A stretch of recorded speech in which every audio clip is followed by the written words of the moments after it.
Bonjour les amis, dans la série des City Pass des villes d'Europe, je vais vous donner mon avis sur le London Pass. Que ce soit pour un séjour d'un week-end ou d'une semaine, est-ce rentable de le prendre? Nous allons voir que la réponse à cette question dépend de vous, de vos centres d'intérêt, des personnes qui vous accompagnent, de leur âge et aussi d'autres paramètres.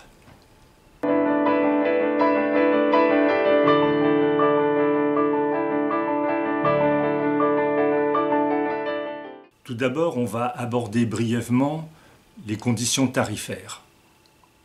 Londres est une ville chère, le prix des attractions est élevé, donc le London Pass n'est pas donné.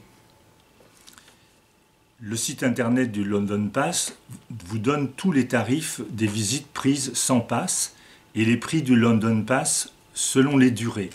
1 jour, 2 jours, 3 jours, 6 jours ou 10 jours. Cela permet de calculer les économies qu'on peut faire selon le programme des visites et on voit qu'à partir de 3 visites par jour de monuments emblématiques, les passes s'amortissent alors. Mais est-ce possible de tenir son programme? Peut-on consacrer autant de temps à visiter ces sites alors qu'il y a tant de choses à voir par ailleurs?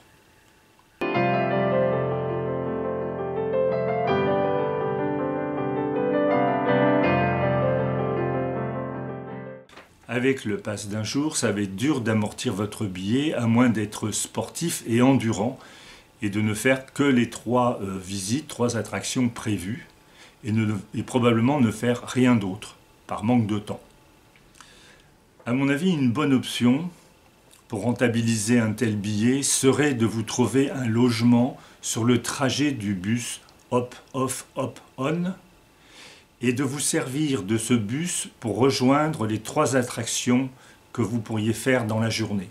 Vous pourriez par exemple aller visiter Westminster, reprendre le bus et aller jusqu'à la Tour de Londres, et puis en fin de journée par exemple faire une croisière sur la Tamise. Vous allez comme ça cumuler en fait 4 attractions, le bus, Westminster, la Tour de Londres et la croisière. Ça fait un programme un peu copieux, mais c'est réalisable. Le prix des entrées pris séparément, ça représente 23 livres à peu près pour Westminster, 23 livres pour la Tour de Londres, 18-19 livres pour la croisière et environ 34 livres pour le bus Hop-on, Hop-off, ce qui fait une réduction d'environ 29 €, grosso modo. Donc on voit qu'en utilisant ce système, on arrive effectivement à rentabiliser énormément le billet.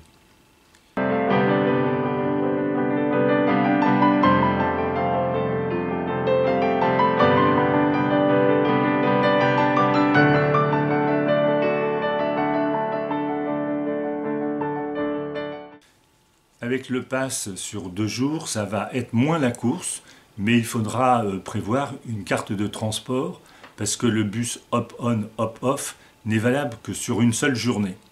Vous ne visiterez guère plus d'attractions payantes prévues par le London Pass, car il y a aussi des musées gratuits à visiter à Londres. Au mieux, vous en ferez 1 ou 2 de plus, comme Saint-Paul Cathédrale à 18 livres ou Kensington Palace à 19,5 livres. Il faudra un pass de 2 jours avec le transport, ce qui représente 114 livres. Pour 135 livres au prix normal, vous économiserez environ 21 livres, ce qui fait une petite économie. Bien sûr, vous pouvez faire plus d'attractions prévues dans le London Pass, mais ce sera au détriment de la ville elle-même, de ses nombreux musées gratuits. Avec le pass 3 jours, pour 30 livres de plus, vous allez améliorer le confort et la rentabilité du billet. Il y a des paramètres personnels qui viennent bouleverser tous ces beaux calculs.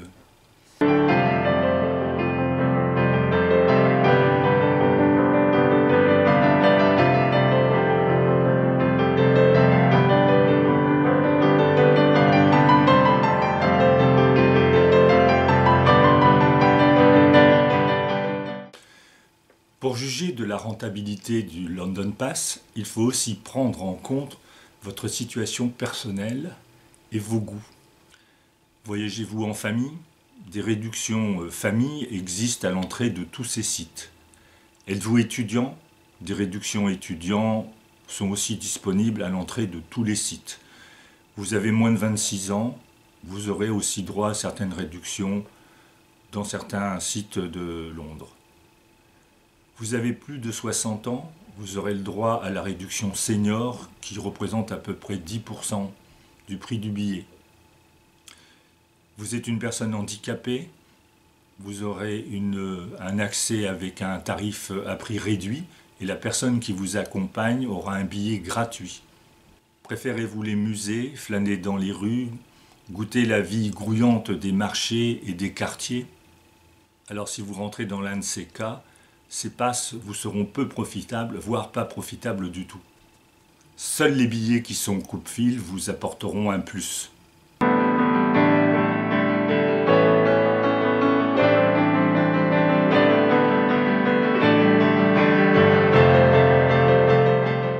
Alors voilà mon modeste avis sur ces passes. Je ne les ai jamais pris. Malgré plusieurs séjours à Londres, je ne les ai jamais pris. La petite rentabilité qu'on peut y trouver sera gâchée par le stress qu'ils occasionnent. Car il faut sans cesse calculer, planifier, se presser et ne plus changer d'avis.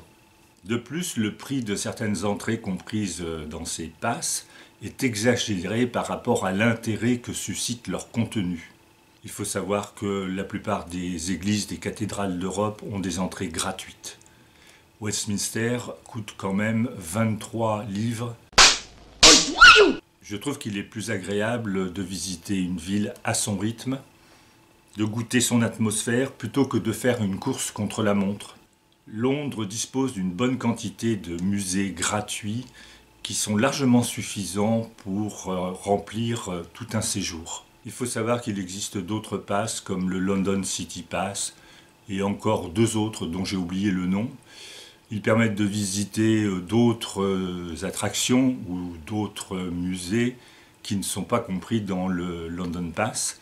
Mais lorsqu'on fait le calcul, on se heurte au même problème concernant la rentabilité. Et posez-vous la question, qu'est-ce qui est plus important, les monuments anciens ou la ville elle-même? Je vous laisse dans la description de la vidéo tous les tarifs des sites et les tarifs du London Pass. Il s'agit des tarifs actualisés en octobre 2018.